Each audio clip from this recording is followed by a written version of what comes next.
Hollywood Park is pretty good because they easy, like, I applied for them before and got hired. Oh, really? New Way of Life is providing housing to women who are coming out of prison and have nowhere else to go.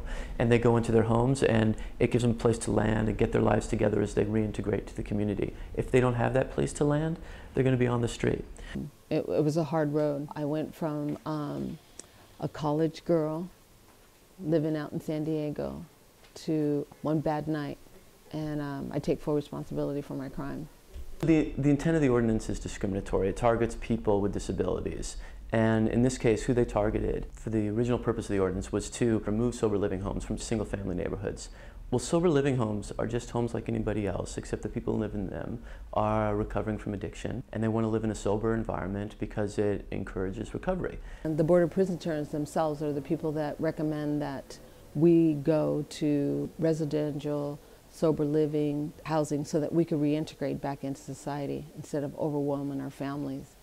And if this ordinance goes into place, who tells them?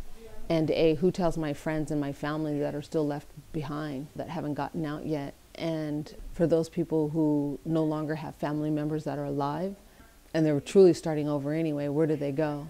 If they put me out today and I'm not afforded the opportunity to go to San Diego where my family's at due to parole and all that stuff, then I would be homeless in LA. If this is working, I don't think that it should be a whole big target on people that it's working for. If it's a centralized problem, then address that issue.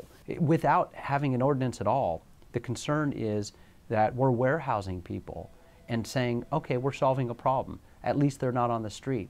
Well, when you pack a family in with kids living in closets or living in a garage with no ventilation and no running water, that's not solving a problem. This ordinance is about protecting the individuals most vulnerable in society and trying to strike a balance to protect those communities.